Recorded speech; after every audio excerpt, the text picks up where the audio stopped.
अस्सलाम वालेकुम नाजरीन, मैं हूं आपकी होस्ट मलका पीरज़ादा आपके अपने चैनल अंजाम टीवी के साथ। नाजरीन, एक वादे के साथ मैं रुखसत होती हूं कि जब आपके सामने दोबारा हाजिर होंगी तो एक नई शख्सियत और मुनफरिद शख्सियत के साथ हाजिर होंगी।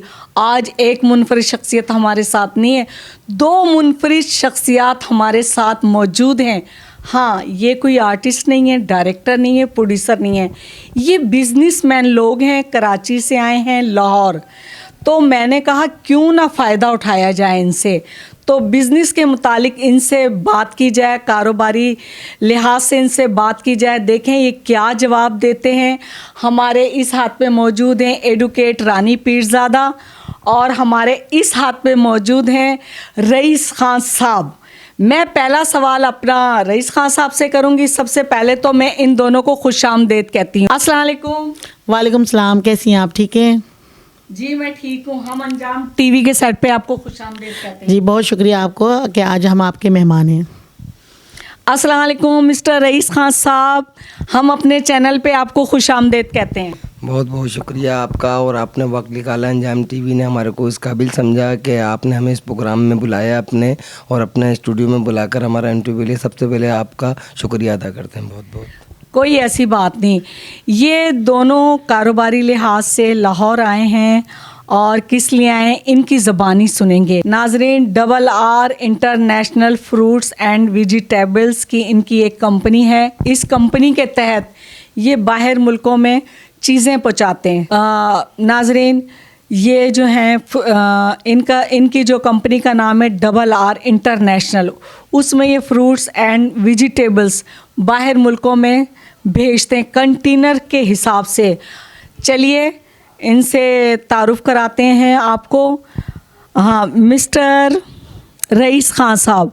रईस खान साहब, आप ये बताएं, लोग पता नहीं क्या क्या कारोबार करते हैं, क्या क्या नहीं करते, आपने ये लाइन क्यों इख्तियार की? जी, सबसे पहले तो मैं आपका बहुत बहुत शुक्रगुजार हूँ कि आपके चैनल पे जो है ना ये चीज़ मुझे बोलने को, और आपका बहुत बहुत जो है ना मैं शुक्रगुजार हूँ। फिर से बोल रहा हूँ कि आपने वक्त निकाला कीमती, और जो है ना आपने हमें इस काबिल समझा। अस्सलाम वालेकुम। बात ये है कि जैसे कि भी आपने कहा कि आपने विजय देवल का इंतखाब क्यों किया, तो मैं आपको अपनी एक हिस्ट्री बताता चलूँ। बात दरअसल ये है कि जब मैं फ़र्स्ट टाइम 2007 के अंदर हांगकांग जाता हूँ तो एज ए जॉब के लिए मैं वहाँ जाता हूँ। लेकिन जब मैं एज ए जॉब के लिए वहाँ पर जाता हूँ तो कुछ ही टाइम के अंदर जो है ना, कुछ ही दिनों के अंदर मैडम, मैं उसकी मार्केट को जाके विजय देवल की देखता हूँ। तो आया कि मैं वहाँ सर्च करता हूँ, कि सर्च करने के बाद कि यार भाई यहाँ पर ऐसी ऐसी चीज़ें जो हमारे पाकिस्तान में मौजूद हैं, तो हम वहाँ पाकिस्तान से और यहाँ से हम अपनी तदारत क्यों नहीं कर सकते। तो मैंने सबसे पहले वहाँ पर जो है ना बगैर किसी शर्मिंदगी के, ज़ाहिर है वो एक गैर मुल्क था और मुझे बड़ी तकलीफ़ का सामना भी वहाँ पर उठाना पड़ा, क्योंकि ऊपर अल्लाह था, नीचे मैं था और कोई सहारा नहीं, और जॉब थी एक छोटी सी गल्फ़ फैक्ट्री के अंदर। और फिर मैंने कॉटन का जो है ना वहाँ से वेस्टीज कॉटन गली गली जाकर जो है ना वो मैंने चुना, और चुनते चुनते जो है ना फिर मैं विजय देवल की फैक्ट्री मतलब मार्केट तक पहुँचा। और फिर वहाँ जाकर मैंने फ़र्स्ट टाइम जो है सन 2008 के अंदर वहाँ से अपनी एक कंसाइनमेंट निकाली पाकिस्तान के लिए, जिसमें अल्लाह पाक ने मुझे वहाँ से कामयाबी भी दी। लेकिन उसके बाद कुछ पाकिस्तान और कुछ वहाँ के मामलात की वजह से जो है ना वो ब्रेक करना पड़ा वो मुल्क। उसके बाद फिर मैंने अपना दूसरा मुल्क चॉइस किया, जिसको हम कहेंगे मस्कत, ओमान हमारा। तो वहाँ से मैंने आगाज़ अपना शुरू करा कि अपने एक दोस्त था मेरे साथ का, उसको मैंने वहाँ पर भेजा, और भेजने के बाद उसको मैंने फ़र्स्ट टाइम जो है ना अपने यहाँ की सौगात जो होती है हमारे पाकिस्तान की, ख़ासकर पंजाब की, वो मैंने उनको एज ए संतरा वो मैंने यहाँ से उनको कंसाइनमेंट करी। सबसे पहली मेरी शिपमेंट यहाँ से गई है सन 2008 के अंदर शिपिंग एयरलाइन से, जो मैंने उनको भेजी। उसके बाद फिर मैंगो यहाँ से भेजा अपने सिंध का। उसके बाद फिर मैंने पटाटो भेजा, ऑनियन भेजा, और उसके बाद सन 2016 के बाद मैडम मैं इस काम से जो है ना मुकम्मल तौर पे बैक हो गया था। और बैक होने की वजह बताएंगे? बैक होने की वजह यह है कि जिनको मैंने इस काबिल बनाया, जो कि मैं नाम लेना पसंद नहीं कर सकता आपके शो के अंदर, और ना मुझे उनका नाम लेना है, वो खुद समझदार हैं। अगर मेरा वो चैनल देख लेंगे तो वो खुद इस चीज़ को वो करेंगे कि मैं नाम नहीं लूँगा मैडम, उनका माजरत बहुत बहुत ना। तो इसके अंदर ये है कि मैंने कुछ लोगों को यहाँ से भेजा और उनको एक लाइन दी, एक उंगली पकड़ के सिखाया कि अपने मुल्क से वहाँ तिजारत करें, और ऐसी तिजारत कराई कि आज वो लोग 10-10 कंपनियों के वहाँ पर ओनर हैं मैम, ठीक है। लेकिन जो उनको मुझे एक चीज़ का देना चाहिए था तो वो उन्होंने मुकम्मल तौर पे जो है ना मेरे से इस्तेमाल में मुझे लिया और उसका मुझे हक़ नहीं दिया। सन 2016 के बाद में मुकम्मल तौर पे जो है ना मैं बैठ गया था। फिर मेरी एक सरकारी नौकरी भी है माशाल्लाह, जो मैं अपनी नौकरी की तरफ तवज्जो दी मैंने। ज़ाहिर है मुझे बच्चों का, मेरे 2 बेटे भी हैं, एक बेटी भी है, वालदा हैं, सब हैं, घर गृहस्थी है मेरी, तो मैंने उनको भी लेके चलना था। लेकिन उन्हीं दौरान जो है ना मेरी एक मैडम है माशाल्लाह, रानी पीरज़ादा, इनका मेरे घर के बिल्कुल ही करीबी एक इनका ऑफिस है एडवोकेट का। मैं किसी भी हवाले से मैम मैं कोई शर्मिंदा नहीं होऊंगा कि मैं अपनी, मेरी साख नहीं कि वो होगी कि मैं आपके इस फोरम पे आके मैं इस किस्म की कोई वो बात करूंगी जिससे मुझे शर्मिंदगी होगी। ऐसा कुछ नहीं है। हर किसी कामयाबी के पीछे जो है ना किसी का राज होता है, तो वो टोटल जो है ना मेरा इस टाइम पर मेरी मलका पीरज़ादा रानी को जाता है, क्योंकि एक बुझे हुए इंसान को, एक उस इंसान को कि जो मुकम्मल तौर पे डैमेज हो गया था, इस लाइन से डैमेज हो गया था और बिल्कुल बेजान हो गया था, उसमें इन्होंने मुझे एक जान डाली। एक नए सिरे से जो है ना मेरे से इन्होंने मेरा इंटरव्यू लिया, जैसे आज आप ले रही हैं।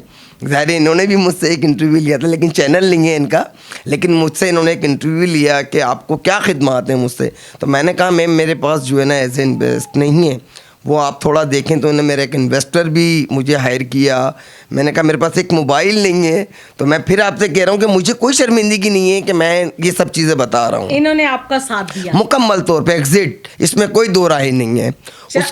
जी उसके बाद जो है ना फिर ये सिलसिला 2019 से मेरा इनके साथ मैं अब इनसे एक सवाल करना चाहूँगी, फिर आपकी तरफ आती हूँ।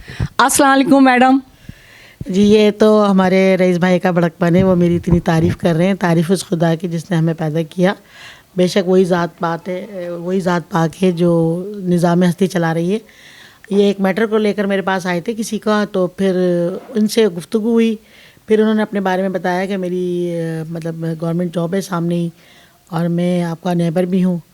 फिर इनका जब मैंने इंटरव्यू लिया तो उन्होंने बताया कि मैं फ्रूट्स एंड वेजिटेबल के बिज़नेस से जुड़ा हुआ था, लेकिन कुछ वजूहात की बिना पर मैंने वो बिज़नेस मुझे छोड़ना पड़ा। अब अगर मैंने कहा आप स्टार्ट लें, तो उन्होंने कहा कि मैडम इसमें एक ह्यूज अमाउंट की ज़रूरत है, तो जो कि मेरे पास नहीं है। तो मैंने कहा ठीक है, अल्लाह बेहतर करेगा, मैं इसमें आपके लिए कुछ मदद कर सकती हूँ। उन्होंने कहा ठीक है मैडम कर सकती, तो इन्वेस्टर चाहिए होंगे। मैंने कहा ठीक है, मैं इन्वेस्टर का आपका सिलसिला करती हूँ। तो अल्लाह ने एक सिलसिला बनाया। 2019 से फिर हमने मिलकर काम का स्टार्ट लिया। RR इंटरनेशनल हमने फ्रूट्स एंड वेजिटेबल की कंपनी मतलब बनवाई, जिसमें ये प्रोप्राइटर हैं और मैं इनकी लीगल एडवाइज़र हूँ, और जितने भी इनके लीगल मामला थे वो मैं देखती हूँ। हमने अपना फेसबुक पेज बनाया और यहाँ से हमने अपने ऑर्डर के हवाले से मुख्तलिफ़ कंट्रीज़ में हमने कॉन्टेक्ट शुरू कर दिए। इनके जो पुराने नंबर थे वो हमने स्टार्ट लिया। तो जब इनका ये पुराना नंबर इंटरनेशनल नंबर था जैस का, वो जब ऑन हुआ तो लोगों ने इनसे कांटेक्ट करना शुरू किए, क्योंकि ये इन्होंने जितना भी काम किया 16-17 साल पहले, वो एक ईमानदारी से काम किया है। इनका एक नाम था, एक मयार था कि जो यहाँ से कंसाइनमेंट भेजते थे बिल्कुल अच्छे तरीके से माल की छांटी और माल को पैक करवाना, अपनी मौजूदगी में यहाँ से भिजवाना, और फिर वहाँ जब वो माल जाता था तो लोग हाथों हाथ उस माल को लेते थे और कहते थे कि ये जो माल आया है ये हाथों हाथ बिक गया है, हमें ऐसे ही माल चाहिए। क्योंकि इस काम में भी चीटिंग होती है, लोग पेमेंट ले लेते हैं, एडवांस पकड़ लेते हैं, लेकिन माल जो उनकी रिक्वायरमेंट होती है वो माल नहीं भेजते, कटा हुआ पिटा हुआ और वो बगैर छटा हुआ माल भिजवाते हैं, जिसकी वजह से हमारे मुल्क की भी बदनामी होती है। लेकिन इन्होंने अपने मेयार को, पैसों को अहमियत नहीं दी, मेयार को अहमियत दी। उन्होंने अपना मेयार बरकरार रखा, और आज इसकी वजह यह है कि 16 साल के बाद जब इनका नंबर पुराना वाला वो ऑन हुआ और लोगों ने देखा फेसबुक पर, सोशल मीडिया पर, तो लोगों ने इनसे कांटेक्ट किया, हमसे कांटेक्ट किया। अब अल्लाह का शुक्र है कि अब हम इस काबिल हो गए हैं कि अब यहाँ पंजाब हम आए हैं। यहाँ हमने जाना है, अभी उकाड़ा हमने पोटैटो के 2 कंटेनर हमने भरवाने, और कंटिन्यूसली हमें ऑर्डर मिला हुआ है अपना। हमारे वीज़े भी साथ साथ आए हुए हैं। इत्तेफाक की बात है कि अब ये कहते हैं कि नहीं मैडम, जहाँ भी आप जाएंगी, मैं जहाँ जाऊँगा आप मेरे साथ चलेंगी। तो अब इनका शुक्र है परवरदिगार का, इस काबिल हो गए हैं कि अब लोग हमारे पास आर्डर भी दे रहे हैं और ख़ुद हमारी अपनी यानी कि ख़ुद रईस की और दूसरे जो इन्वेस्टर हैं उनकी हमने इन्वेस्टमेंट की हुई है। तो अल्लाह का शुक्र है एक सिलसिला चल निकला है। अच्छा मैडम, मुझे आप ये बताएं रानी साहिबा कि आपने इनका साथ दिया तिजारत के हवाले से, तो क्या सोच के क्या समझ के साथ दिया कि मुझे कौन सी मतलब सुन्नत पे चलना चाहिए या किस अमल पे चलना चाहिए इस्लामी तरीके से? देखें, बेसिकली जब मैं तिजारत की बात करती हूँ तो सबसे पहले मेरे प्यारे नबी हज़रत मोहम्मद सल्लल्लाहु अलैहि वसल्लम का नाम जहन में आता है, और उससे भी पहले नाम आता है बीबी खदीजा का, जो कि एक लिबरल ख़ातून थी। आज से 1400 साल पहले वो तिजारत किया करती थी, बेवा थी, और वो तिजारत को उन्होंने तरजीह दी। अल्लाह ताला ने उनके माल में बरकत दी। जब नबी पाक सल्लल्लाहु अलैहि वसल्लम आप खदीजा साहिबा से जुड़े तो फिर अल्लाह ने उनके माल में भी और तरफ बरकत दी, क्योंकि आप सल्लल्लाहु अलैहि वसल्लम ने कभी भी अपने माल को कभी भी अच्छाई और बड़ाई बयान कर माल फ़रोख्त नहीं किया। उन्होंने कहा जैसा है ये माल है, अल्लाह ताला ने उस माल में बरकत दी। तो ये जहन मेरे था कि नहीं, हमें भी इस तरफ आना चाहिए।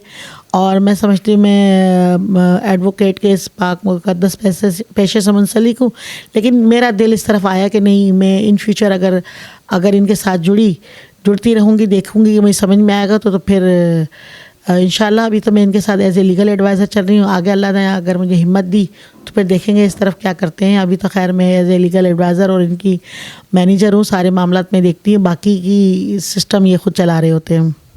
चलें, बहुत शुक्रिया। अच्छा रईस खान साहब, मुझे ये बताएं कि आपने काम शुरू किया, कोई भी काम हो उसमें नफ़ा नुकसान तो होता है, आपको किन नुकसानात का सामना करना पड़ा? देखें, बिल्कुल हर चीज़ एक बिजनेस का दूसरा नाम ही नुकसान है। अगर कोई ये सोचे कि यार मैंने हर वक्त प्रॉफिट लेना है तो नामुमकिन जैसी बात है। पहले हर बिजनेसमैन को ये सोचना चाहिए कि यार मेरा नुकसान है, फ़ायदा नहीं है। लेकिन हर काम का एक टैलेंट होता है, हर काम का एक वक्त होता है। देखें, विजय देवल का काम पाकिस्तान में दुनिया कर रही है। मैं आपके चैनल पे ये बताता चलूँ कि हर कोई इस काम को 99% लोग जो है ना 0/0, मैं ये नहीं कहूँगा कि मैं 100 पे हूँ, मैं भी 80% हूँ, लेकिन मैंने पहले इस काम को समझा है। ठीक है, जिसकी आप ऐसे पहचान ले लें कि अगर आप अपने मुल्क से, अपने मुल्क का अगर आपने नाम रोशन करना है, अपना यहाँ से आपने आम भेजना है, तो आप सबसे पहले उसकी डिग्री हासिल करें।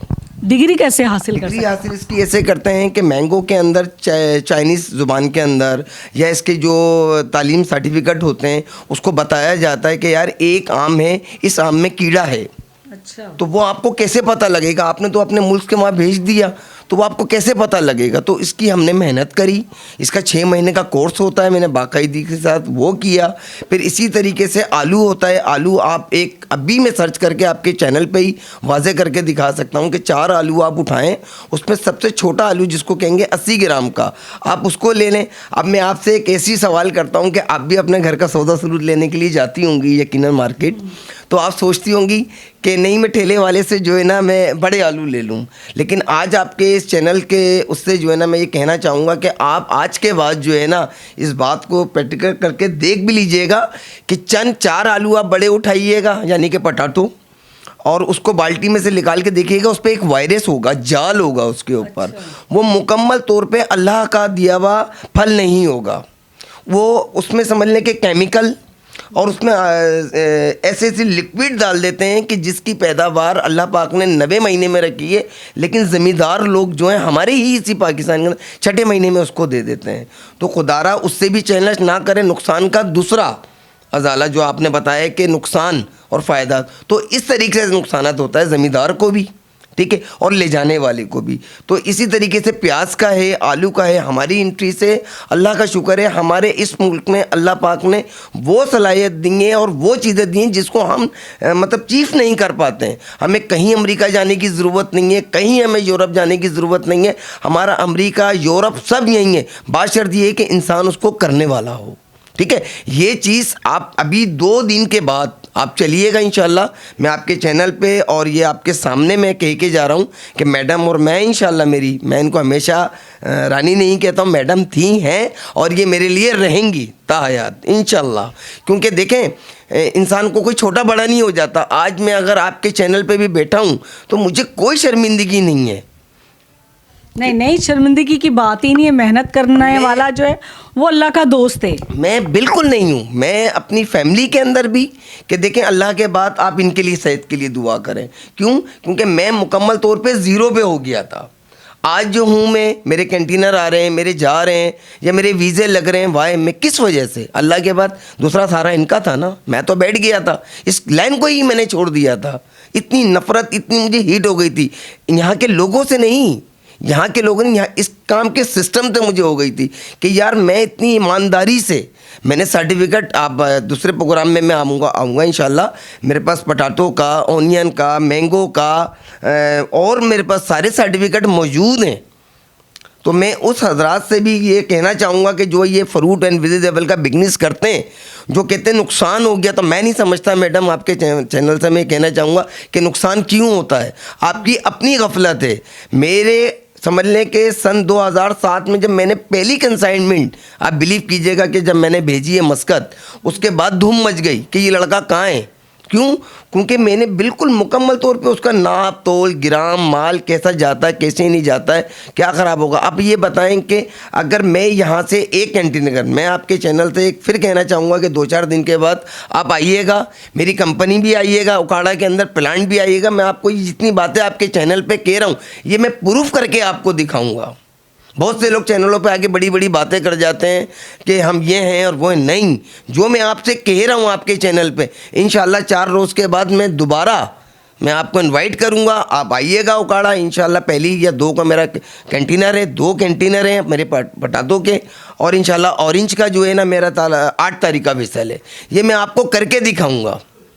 अच्छा रईस खान साहब, मुझे ये बताएं कि आपके ये तो हो गए, यानी कि आलू हो गए, प्याज के मुतालिक हो गया, फ्रूट के मुतालिक क्या कहेंगे? इसकी भी कोई अपनी पहचान होती है या कोई कोर्स होता है? ये क्या है ये सिलसिला? बिल्कुल है। देखें, जिस तरीके से आपका जो आलू है, वो आलू जो है तकरीबन उसकी 31 नस्लें हैं। अच्छा, आलू की 31 नस्लें हैं, अपने पाकिस्तान की बता रहा हूँ, और इंटरनेशनल पे जाती हैं ओवरऑल तो 110 नस्लें हैं। Very good. ठीक है। इसी तरीके से मैंगो है। मैंगो आपको पता है कि पाकिस्तान के अंदर 42 नस्लें हैं। अच्छा, ठीक है। और अगर आप इंटरनेशनल पे जाती हैं तो 82 नस्लें हैं। 82 नस्लें, ठीक है। इसी तरीके से प्याज है। प्याज के अंदर आप देखते हैं तो पाकिस्तान के अंदर जो है ना 22 नस्लें हैं, लेकिन अगर आप उसको पूरे वर्ल्ड में लेती हैं तो ये तकरीबन 77 इसकी नस्लें हैं, 77 इसकी नस्लें। तो ये जितनी भी बातें मैं आपको इस आपके चैनल पे बता रहा हूँ, तो इस काम को शुरू करने से पहले मैंने इसकी ये तरबियत ली, इसकी मैंने तालीम ली, और मुझे बड़ा यकीन करें इन्वेस्टमेंट का भी सामना हुआ। इस तालीम को हासिल करने के लिए जो उसकी फ़ीसें होती थी, वो मैं अपनी प्राइवेट जॉब से, मुझे एक लगन था, एक शौक़ था तिजारत का, कि मेरी एक लगन थी कि मैंने जॉब नहीं करनी है यार, कारोबार करना, मैंने कारोबार करना। मेरा शुरू से माइंडसेट कारोबार का ही था, और मुझे उम्मीद है कि मेरी जो अभी दोबारा से जो मैंने स्टेप लिया है, अभी 6 साल हो गए, मुझे उम्मीद है कि जो मेरे 10-12 साल ज़ाया हुए हैं वो अल्लाह ताला जो है ना आइंदा साल जो है ना मेरे पूरे कर देगा, वो मुझे अंदाज़ा है इंशाल्लाह। Very good. नाजरीन, लेते हैं एक छोटी सी ब्रेक, मिलते हैं ब्रेक के बाद, फिर इनसे मज़ीद मज़ेदार बातें होंगी। वेलकम बैक नाजरीन। ज्वाइन करते हैं रानी पीरज़ादा और मिस्टर रईस खान साहब। रईस खान साहब, अब हमें हमारे नाजरीन को बताएं, अब अगला कदम आपका क्या होगा? देखें, अगला कदम हमारा अब ये होगा कि अभी तक हम सन 2019 से मस्कत, दुबई और इसके अलावा श्रीलंका, कोलंबो, हम यहाँ से कंसाइनमेंट भेज रहे हैं, यानी कि पोटैटो, ऑनियन, मैंगो, ऑरेंज, जो आइटम पाकिस्तान के हमारे जाते हैं। लेकिन ये है कि माशाल्लाह मैडम की काबिलियत से फिर मैं वही कहूँगा कि उनकी मेहनत इतनी है मेरे साथ, कदम से कदम मिला के ये मेरे साथ रहती हैं, बिल्कुल साये की तरह। ठीक है। तो मैंने इनसे एक रिक्वेस्ट भी की है कि मैडम अब आपने जो है ना दुबई या मस्कत को संभालना है, क्योंकि मेरा अगला इन फ्यूचर जो प्रोग्राम है बस वो इनको वहाँ बिठालने का है। और इसके अलावा मैं यहाँ से ख़ुद भेजूँगा, रिसीवर भी ये ख़ुद होंगी, और इंशाल्लाह इस कंपनी को परवान में चढ़ाऊँगा। जो मैंने इनसे वादा किया है उसको मैं पूरा करके दिखाऊँगा, और ये मेरे साथ उस प्रोग्राम में बराबर की जो है ना मेहनत करने का जज्बा रखती हैं और इनकी ईमानदारी है मेरे साथ और बिल्कुल शाना बशाना चलती हैं मेरे साथ अगर कहीं ना कहीं कोई प्रॉब्लम आती है एज ए एडवोकेट भी जो है ना ये मुझे मशवरे देती हैं और उसको मैं अमल भी करता हूँ और उस अमलों पे मुझे इंशाल्लाह फ़ायदा ही मिला है, नुकसान भी नहीं मिला है। तो लेकिन ये आपके चैनल के मैं पर कहना चाहूँगा कि मैंने इनको ये इंशाल्लाह ऑफ़र दी है कि मैडम आपने अब दुबई या मस्कत बैठना है, क्योंकि अगला हम वहाँ रजिस्टर करवाएंगे लाइसेंस इंशाल्लाह आइंदा साल 2025 के एंड में हम आपके चैनल पर दोबारा आके इंशाल्लाह मस्कत से या दुबई का हमारा इंशाल्लाह वहाँ जो है ना लाइसेंस दिलाया हुआ होगा, ट्रेडिंग लाइसेंस, और हम अपना ख़ुद जो है ना यहाँ से अपना एक्सपोर्ट करेंगे और अपने मुल्क का अपने वतन का जो है ना नाम रोशन करेंगे। अच्छा, रईस खान साहब कह रहे थे कि मैं यहाँ रहूँगा और आप वहाँ रहेंगे। आप हमारे नाजरीन को इसका फ़र्क बताएंगे कि यहाँ क्यों रहेंगे और वहाँ आप क्यों रहेंगी, ज़रा वजाहत कीजिए। असल में रईस भाई ये बताना भूल गए कि अमूमन जो हमारे मुल्क की बदनामी ये समझ लें कि हुई है, या इस काम को लेकर बदनामी हुई है, लोगों ने यहाँ से माल तो सही भेजा, जो लोगों ने एडवांस पेमेंटें चलाई यहाँ से माल लोगों ने सही भेजा, उसको छांटी करके उसको प्रॉपर क्या कहते चेक करके और प्रॉपर वज़न करके भेजा, लेकिन वहाँ के लोगों ने यहाँ ये ड्रामेबाजियाँ की कि जी दूसरी तस्वीरें और वीडियो भेज दी कि माल आपका ख़राब हो गया है, सारा बल्दिया में चला गया है, तो इन लोगों को लॉस हुआ। तो एक अदम एतमादी पैदा हुई लोगों में और क्या कहते हैं लोगों को काफ़ी नुकसान का सामना करना पड़ा। अच्छा, वहाँ वाले अगर पैसे भेजते थे तो यहाँ वाले माल सही नहीं भेजते थे, यहाँ वाले कराची वाले पाकिस्तान वाले यहाँ माल भेजते थे तो वहाँ पर ये लोग कहते थे कि ब्लेम लगाते थे कि माल सही नहीं भेजा। तो लिहाजा हम दोनों की स्ट्रेटजी हमने ये बनाई है कि इसमें हम सेंडर भी हम होंगे और रिसीवर भी होंगे। यानी कि रईस भाई अगर यहाँ बैठे हुए हैं, यहाँ से अगर कोई भी कंसाइनमेंट भेज रहे हैं लाइक पोटैटो, अनियन या मैंगो की, ऑरेंज की, तो ये अपनी मौजूदगी में माल को देखेंगे, विज़िट करेंगे, उसको छांटी करेंगे, उसको चेक करेंगे, उसका प्रॉपर वज़न करेंगे और उसको प्रॉपर डॉक्टरी वगैरह करके जो यहाँ होता है उसको फिर यहाँ पर इसको सील लगा कर इसको कंटेनर को यहाँ से भेजने के बाद जब 4 दिन पे या 6 दिन में एक कंसाइनमेंट वहाँ पहुँचती है दुबई, तो उसको रिसीव मैं करूँगी। मैं रिसीव अगर करूँगी तो मैं अपनी मौजूदगी में उस कंटेनर को जब खोलूँगी, जो चीज़ इन्होंने भेजी होगी यकीनन वही चीज़ निकलेगी ना कि ख़राब चीज़ निकलेगी। तो वो जब मैं खोलूँगी उसको चेक करूँगी और वो जब जो हमने आगे किसी और का माल है हमने जब देंगे तो वो माल की क्वालिटी वही निकलेगी जो रईस भाई ने भेजी होगी। इस तरीके से हमारा एक चेक एंड बैलेंस बरकरार रहेगा। इस तरीके से जो लोगों के दिमागों में जहन में ये था कि जी हम किसी को नुकसान पहुंचाएंगे या चीट करेंगे, तो ये सिस्टम हम कोशिश करना चाह रहे हैं ख़त्म। और मैं यही कहूँगी कि ये ईमानदारी सबसे बेहतरीन अमल है। अगर आप ईमानदारी से चलेंगे तो अल्लाह ताला आपके काम में बरकत भी डालेंगे और नुकसान भी आपको नहीं होगा। तो ये हमारा एक हमने अपना जो बनाया हुआ है कि हमने सेंडिंग भी ख़ुद करना है माल और रिसीविंग भी हमने ख़ुद करना है। Very good.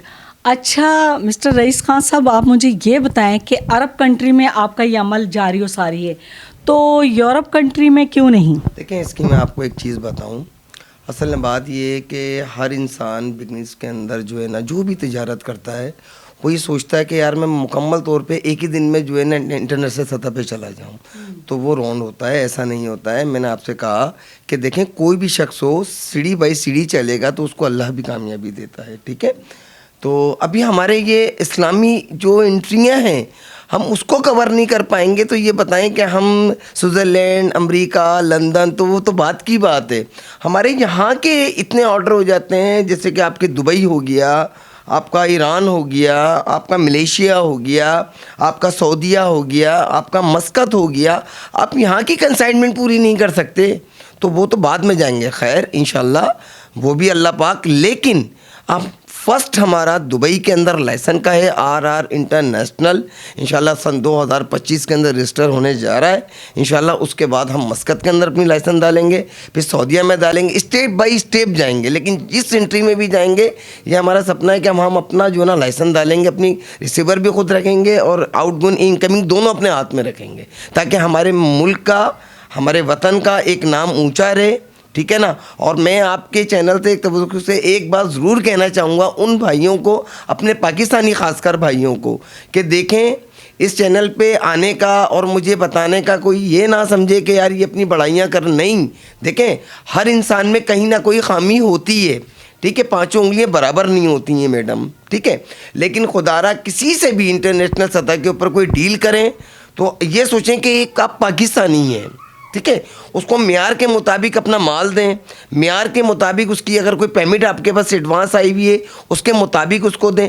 माजरत बहुत से लोग हमारे, मैं उनका नाम नहीं लेना चाहूँगा, बहुत से भाई हमारे ऐसे हैं कि उनकी बाहर से पेमेंटें यहाँ आ जाती हैं एडवांस, और वो जो है ना उसके बाद नंबर अपना ऑफ कर देते हैं। तो इससे करता एक है लेकिन बुकत्ते पूरे पाकिस्तानी हैं। तो आज यकीन करें कि अभी संतरे का यानी कि सीज़न चल रहा है। ये सन 2016 की मैं आपको एक बात बताता चलूं कि एक एक महीने में मुझे 42 50 कंटेनर की जो ना पेमेंटें एडवांस आ जाती थी, वो लोग भी थे, ठीक है। लेकिन आज उन्होंने अपना जो है ना एक सिलेक्टर रख लिया है, यानी कि अब इससे लगा लें कि हम लोग एक पौनी हमारी कहाँ चली गई है, हमारी बदनामी कहाँ तक चली गई है कि वो अपना एक सिलेक्टर रख रहे हैं, उसके ही अकाउंट में पैसे दे रहे हैं, वो ओके कर रहा है तो फिर वो माल जा रहा है। तो हम कहाँ खड़े हैं मैडम? तो उस मेयार को बरकरार बनाने के लिए हम सबको एक मेहनत करना पड़ेगी, और मेहनत के साथ साथ एक अपनी ईमानदारी भी दिखाना पड़ेगी। तो हमारा मुल्क जो है ना पहले भी एक नंबर पे था और आज भी है और हमेशा रहेगा। पाकिस्तान जिंदाबाद। बहुत अच्छी बात है। अच्छा मैडम, मैं ये कहूँगी कि ये तो सारे काम कर रहे हैं, तो इन्होंने सही किया कि अपना लीगल एडवाइज़र रख लिया, तो कानूनी तौर पे निपटने के लिए आप हैं, तो कैसा निपटती हैं आप? देखिए, इसमें जाहिर सी बात है, कानून से मुतालिक सबको अवेयरनेस होनी चाहिए, और जब कहीं किसी का कुछ नहीं बन पाता तो अगर पुलिस के पास भी चले जाएं तो वहाँ पर भी कुछ नहीं बन पाता, घर के सारे फैमिली मेम्बर्स अपना सर जोड़ के बैठ भी जाएं तो उनसे कुछ नहीं बन पाता, तो सब उसके बाद ही वकील के पास आते हैं ना।